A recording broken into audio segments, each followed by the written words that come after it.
In order to understand why there is much contention and debate, one must recognize that the principal disagreement originates from two competing schools of economic thought. The rivalry between John Maynard Keynes and Frederick Hayek has dominated the economic landscape since World War II. Both had distinct theories that were directly opposed to the others. In their simplest terms, Keynes' ideology maintained the importance of government involvement, while Hayek stressed the concept of a laissez-faire approach. Keynesian economics emphasizes the belief that a combination of private sector and government help can create a well-functioning and flourishing economy. The ideology focuses on the government's use of fiscal policy, spending deficits and tax, to manage aggregate demand and thus ensure full employment. In the throes of the Great Depression, Keynes held that a solution would be reached through a blend of a reduction in interest rates and government investment in infrastructure, which would both create jobs and increase purchasing power. As a result, the government would cut back its spending during times of recovery and expansion. Keynes's theory suggested that active government policy could be effective in managing the economy. Rather than seeing unbalanced government budgets as wrong, like so many classical economists before him, Keynes advocated counter-cyclical fiscal policies, or policies that acted against the tide of the business cycle. Despite his detractors who argued that government involvement incited the crowding out of private investment, Keynes upheld that fiscal stimulus raised the market for business output, raising cash flow and profitability, which in turn spurs business optimism. To Keynes, this meant that government and business could be complements rather than substitutes. Frederick Hayek and his disciples supported a free market economy. Laissez-faire economists advocate for a hands-off approach, rejecting Keynesian ideology that government intervention can be beneficial. This school of thought sustains that the market will eventually sort itself out without the need for bailouts, subsidies, or stimulus plans. Economist Milton Friedman was an extremely vocal promoter of the free market approach. Frederick Hayek may have failed to make a dent in a Keynesian-dictated society, but Friedman was able to grow and cultivate a large following after the Keynesian system buckled under stagflation in the 1970s. The ideal free market is an economy where buyers and sellers are allowed to transact freely based on a mutual agreement on price without state intervention in the form of taxes, subsidies, or regulation.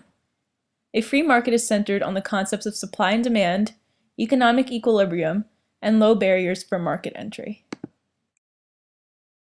The most central idea of the free market ideology is spontaneous order. This notion is grounded in the belief that complex transactional networks that produce and distribute goods and services throughout the economy occur as a result of individual decisions, such as what to produce, what to buy, what to sell, and at what prices. The conflict between Keynesian and free market ideology is a major cause of disagreement among economists. Furthermore, each viewpoint influences the way these warring factions look at the economy. Because of this, every economic forecast is influenced in part by philosophical biases. Economics is not an exact science. Unforeseen influences can open up the opportunity for a completely different outcome, despite a meticulously thought-out economic plan. Natural disasters, war, political upheaval, and epidemics can send the economy into a tailspin. Similarly, sudden technological innovations or a surprise discovery of natural resources can bring unanticipated prosperity. There are a lot of factors and economic indicators that economists take into account during study and analysis. Some of the most utilized are the growth of gross domestic product, inflation or deflation rate, employment numbers, money supply, consumer confidence, business cycles, the national debt, and monetary and fiscal policy. A famous saying is, if all economists were laid end-to-end, they would not reach a conclusion. 5 different economists can analyze the same data and make 5 different forecasts for the U.S. economy. One economist may misinterpret the data, another may give too much weight or not enough to certain factors, yet another may or may not factor in the unexpected. Therefore, disagreements are unavoidable. Economists come from all walks of life. They may work for government, big business, or for the New York Times. They may hold positions on Wall Street or in a small liberal arts college. Each of these employers may have objectives or agendas which color the opinions of their economists. Economists tend to agree in one regard: the theoretical fundamentals and the basic models. The biggest idea to take away from an analysis of the disagreement between economists is that the economy is unpredictable.